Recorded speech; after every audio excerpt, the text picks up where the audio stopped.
शांति। आज 28 जनवरी 2026 बाबा के महावाक्य। मीठे बच्चे, मोस्ट बिलवेड शिव बाबा आए हैं तुम बच्चों को विश्व का मालिक बनाने। तुम उनकी श्रीमत पर चलो। मीठे बच्चे, मोस्ट बिलवेड शिव बाबा आए हैं तुम बच्चों को विश्व का मालिक बनाने। तुम उनकी श्रीमत पर चलो। प्रश्न: मनुष्य परमात्मा के बारे में कौन सी दो बातें एक दूसरे से भिन्न बोलते हैं? उत्तर: एक ओर कहते परमात्मा अखंड ज्योति है और दूसरी ओर कहते वह तो नाम रूप से न्यारा है। ये दोनों बातें एक दूसरे से भिन्न हो जाती हैं। यथार्थ रूप से न जानने कारण ही पतित बनते जाते हैं। बाप जब आते हैं तो अपनी सही पहचान देते हैं। गीत: मरना तेरी गली में। ओम शांति। बच्चों ने गीत सुना, जब कोई मरते हैं तो बाप के पास जन्म लेंगे। कहने में यही आता है कि बाप के पास जन्म लिया, माँ का नाम नहीं लेंगे। बधाइयाँ बाप को दी जाती हैं। अभी तुम बच्चे जानते हो, हम आत्माएं वह हो गई शरीर की बात। एक शरीर छोड़ फिर दूसरे बाप के पास जाते हैं। तुमने 84 जन्मों में 84 साकारी बाप किए हैं। वास्तव में असुल हो निराकार बाप के बच्चे। तुम आत्मा परमपिता परमात्मा के बच्चे हो। रहने वाले भी वहाँ के हो जिसको निर्वाण धाम व शांति धाम कहते हैं। असुल तुम वहाँ के रहने वाले हो, बाप भी वहाँ रहते हैं। यहाँ आकर तुम लौकिक बाप के बच्चे बनते हो तो फिर उस बाप को भूल जाते हो। सतयुग में भी तुम सुखी बन जाते हो तो उस पारलौकिक बाप को भूल जाते हो। सुख में उस बाप का कोई सिमरण नहीं करते हैं, दुख में याद करते हैं और याद भी आत्मा करती है। जब लौकिक बाप को याद करते हैं तो बुद्धि शरीर तरफ रहती है। ये बाबा उनको याद करेंगे तो कहेंगे, ओ बाबा। हैं दोनों बाबा, राइट अक्षर बाबा ही है। ये भी फादर, वह भी फादर। आत्मा उस रूहानी बाप को याद करती है तो बुद्धि वहाँ जाती है। ये बाप बैठ बच्चों को समझाते हैं। अभी तुम ये जानते हो बाबा आया हुआ है, हमको अपना बनाया है। बाप कहते हैं, पहले पहले हमने तुमको स्वर्ग में भेजा। तुम बहुत बहुत साहूकार थे। फिर 84 जन्म ले ड्रामा प्लान अनुसार अभी तुम दुखी हुए हो। अब ड्रामा अनुसार पुरानी दुनिया खत्म होनी है। तुम्हारी आत्मा और शरीर रूपी वस्त्र सतो प्रधान थे। फिर गोल्डन एज से सिल्वर एज में आत्मा आई तो शरीर भी सिल्वर एज में आया, फिर कॉपर एज में आया। अभी तो तुम्हारी आत्मा बिल्कुल ही पतित हो गई है तो शरीर भी पतित है। जैसे 14 कैरेट का सोना कोई पसंद नहीं करते हैं, काला पड़ जाता है। तुम भी अभी काले आयरन एजेड बन गए हो। अब आत्मा और शरीर जो ऐसे काले बन गए हैं तो फिर प्योर कैसे बने? आत्मा प्योर बने तो शरीर भी प्योर मिले। वह कैसे होगा? क्या गंगा स्नान करने से? नहीं, पुकारते ही हैं, हे पतित पावन। ये आत्मा कहती है। बुद्धि पारलौकिक बाप तरफ चली जाती है। हे बाबा, देखो बाबा अक्षर ही कितना मीठा है। भारत में ही बाबा बाबा कहते हैं। अभी तुम आत्म अभिमानी बन बाबा के बने हो। बाप कहते हैं, मैंने तुमको स्वर्ग में भेजा था, नया शरीर धारण किया था। अब तुम क्या बन गए हो? ये बातें हमेशा अंदर रहनी चाहिए। बाबा को ही याद करना चाहिए। याद भी करते हैं ना। हे बाबा, हम आत्माएं पतित बन गई हैं। अब आप आकर पावन बनाओ। ड्रामा में भी ये पार्ट है, तब तो बुलाते हैं। ड्रामा प्लान अनुसार आएंगे भी तब जब पुरानी दुनिया से नई बननी है। तो जरूर संगम पर ही आएंगे। तुम बच्चों को निश्चय है बिलवेड मोस्ट बाबा है, कहते भी हैं स्वीट स्वीटर स्वीटेस्ट। अब स्वीट कौन है? लौकिक संबंध में पहले है फादर जो जन्म देते हैं, फिर टीचर, वह अच्छा होता है, उससे पढ़कर मर्तबा पाते हो। Knowledge is source of income कहा जाता है। ज्ञान है नॉलेज, योग है याद।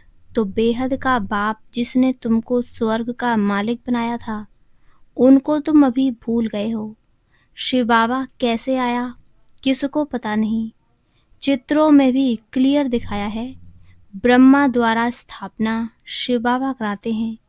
श्री कृष्ण कैसे राजयोग सिखाएगा? राजयोग सिखलाते ही हैं सतयुग के लिए। तो जरूर संगम पर बाप ने ही सिखाया होगा। सतयुग की स्थापना करने वाला है बाबा। शिव बाबा इन द्वारा कराते हैं। करण करावनहार है ना, वो लोग त्रिमूर्ति ब्रह्मा कह देते हैं। ऊंचते ऊंच शिव है ना, ये साकार है वह निराकार है। सृष्टि भी यहाँ ही है, इस सृष्टि का ही चक्र है जो फिरता रहता है, रिपीट होता रहता है। सूक्ष्म वतन की सृष्टि का चक्र नहीं गाया जाता है। वर्ल्ड की हिस्ट्री ज्योग्राफी मनुष्यों की रिपीट होती है। सूक्ष्म वतन में कोई चक्र आदि नहीं होता। गाते भी हैं वर्ल्ड की हिस्ट्री ज्योग्राफी रिपीट। वह यहाँ की बात है। सतयुग त्रेता बीच में जरूर संगम युग चाहिए, नहीं तो कलयुग को सतयुग कौन बनाए। नरकवासियों को स्वर्गवासी बनाने बाप संगम पर आते हैं। ये तो highest authority God fatherly government है, साथ में धर्मराज भी है। आत्मा कहती है मुझ निर्गुण हारे में कोई गुण नहीं। कोई भी देवता के मंदिर में जाएंगे तो उनके आगे ऐसे कहेंगे, कहना चाहिए बाप को उनको छोड़ ब्रदर्स को आकर लगे हैं। ये देवताएं ब्रदर्स ठहरे ना, ब्रदर्स से तो कुछ भी मिलना नहीं है। भाइयों की पूजा करते करते नीचे गिरते आए हैं। अब तुम बच्चे जानते हो बाबा आया हुआ है, उनसे हमको वर्षा मिलता है। बाप को ही नहीं जानते, सर्वव्यापी कह देते हैं। कोई फिर कहते अखंड ज्योति तत्व है, कोई कहते वह नाम रूप से न्यारा है। जब अखंड ज्योति स्वरूप है तो फिर नाम रूप से न्यारा कैसे कहते हो? बाप को न जानने कारण ही पतित बन पड़े हैं, तमो प्रधान भी बनना ही है। फिर जब बाप आते हैं तब आकर सभी को सतो प्रधान बनाते हैं। आत्माएं निराकारी दुनिया में सब बाप के साथ रहती हैं, फिर यहाँ सतो रजो तमो में आकर पाठ बजाती हैं। आत्मा ही बाप को याद करती है। बाप आते भी हैं, कहते भी हैं ब्रह्मा तन का आधार लेता हूँ। यह है भाग्यशाली रथ, बेगर आत्मा रथ थोड़े ही होता है। अभी तुम बच्चों को समझाया है, यह है ज्ञान की वर्षा, नॉलेज है। इससे क्या होता है? पतित दुनिया से पावन दुनिया बनती है। गंगा जमुना तो सतयुग में भी होते हैं। कहते हैं श्री कृष्ण जमुना के कंठे पर खेल पाल करते हैं। ऐसी कोई बातें हैं नहीं, वह तो सतयुग का प्रिंस है। बहुत अच्छी रीति उनको संभाला जाता है, क्योंकि फूल है ना, फूल कितने अच्छे सुंदर होते हैं। फूल से सब आकर खुशबू लेते हैं, कांटों की थोड़े ही खुशबू लेंगे। अभी तो यह है कांटों की दुनिया। कांटों के जंगल को बाप आकर गार्डन ऑफ फ्लावर बनाते हैं, इसलिए उनका नाम बबुल नाथ भी रख दिया है। कांटों को बैठ फूल बनाते हैं, इसलिए महिमा गाते हैं कांटों को फूल बनाने वाले बाबा। अब तुम बच्चों का बाप के साथ कितना लव होना चाहिए। वो लौकिक बाप तो तुमको गटर में डालते हैं, ये बाप 21 जन्मों के लिए तुमको गटर से निकाल पावन बनाते हैं। वह तुमको पतित बनाते हैं, तब तो लौकिक बाप होते भी पारलौकिक बाप को आत्मा याद करती है। अभी तुम जानते हो, आधा कल्प बाप को याद किया है। बाप आते भी जरूर हैं, शिव जयंती मनाते हैं ना। तुम जानते हो, हम बेहद के बाप के बने हैं। अभी हमारा संबंध उनसे भी है, तो लौकिक से भी है। पारलौकिक बाप को याद करने से तुम पावन बनेंगे। आत्मा जानती है वह हमारा लौकिक और यह पारलौकिक बाप है। भक्ति मार्ग में भी ये आत्मा जानती है। तब तो कहते हैं, हे भगवान, हे गॉड फादर। अविनाशी फादर को याद करते हैं। वह बाप आकर हेवन स्थापन करते हैं। यह किसको पता नहीं है। शास्त्रों में तो युगों की आयु भी बहुत लंबी चौड़ी लिख दी है। यह किसके ख्याल में नहीं आता कि बाप आते ही पतितों को पावन बनाने, तो जरूर संगम पर आएंगे। कल्प की आयु लाखों वर्ष लिख मनुष्यों को बिल्कुल घोर अंधियारे में डाल दिया है। धक्के खाते रहते हैं बाप को पाने के लिए। कहते हैं जो बहुत भक्ति करते हैं तो भगवान मिलता है। सबसे जास्ती भक्ति करने वाले को जरूर पहले मिलना चाहिए। बाप ने हिसाब भी बताया है। सबसे पहले भक्ति तुम करते हो, तो तुमको भी पहले पहले भगवान द्वारा ज्ञान मिलना चाहिए, जो फिर तुम ही नई दुनिया में राज्य करो। बेहद का बाप तुम बच्चों को ज्ञान दे रहे हैं, इसमें तकलीफ की कोई बात नहीं है। बाप कहते हैं, तुमने आधा कल्प याद किया है, सुख में तो कोई याद करते ही नहीं। अंत में जब दुखी हो जाते हैं तब हम आकर सुखी बनाते हैं। अभी तुम बहुत बड़े आदमी बनते हो। देखो, चीफ मिनिस्टर, प्राइम मिनिस्टर आदि के बंगले कितने फर्स्ट क्लास होते हैं। वहाँ फिर गाय आदि सारा फर्नीचर ऐसा फर्स्ट क्लास होगा। तुम तो कितने बड़े आदमी बनते हो। दैवी गुणों वाले देवता स्वर्ग के मालिक बनते हो। वहाँ तुम्हारे लिए महल भी हीरे जवाहरातों के होते हैं। वहाँ तुम्हारा फर्नीचर सोने के जड़ित का फर्स्ट क्लास होगा। यहाँ तो झूले आदि सब बेगरी हैं। वहाँ तो फर्स्ट क्लास हीरे जवाहरातों की सब चीजें होंगी। यह है रुद्र ज्ञान यज्ञ। शिव को रुद्र भी कहते हैं। जब भक्ति पूरी होती है तो फिर भगवान रुद्र यज्ञ रचते हैं। सतयुग में यज्ञ अथवा भक्ति की बात ही नहीं। इस समय ही बाप यह विनाशी रुद्र ज्ञान यज्ञ रचते हैं, जिसका फिर बाद में गायन चलता है। भक्ति सदैव तो नहीं चलती रहेगी। भक्ति और ज्ञान, भक्ति है रात, ज्ञान है दिन। बाप आकर दिन बनाते हैं, तो बच्चों का बाप के साथ कितना लब होना चाहिए। बाबा हमको विश्व का मालिक बनाते हैं। मोस्ट बिलवेड बाबा है। उनसे ज़्यादा प्यारी वस्तु कोई हो ना सके। आधा कल्प से याद करते आए हो, बाबा आकर हमारे दुख हरो। अब बाप आए हैं, समझाते हैं, तुमको अपने गृहस्थ व्यवहार में तो रहना ही है। यहाँ बाबा पास कहाँ तक बैठेंगे। बाप के साथ तो परम धाम में ही रह सकते। यहाँ इतने सब बच्चे तो नहीं रह सकते।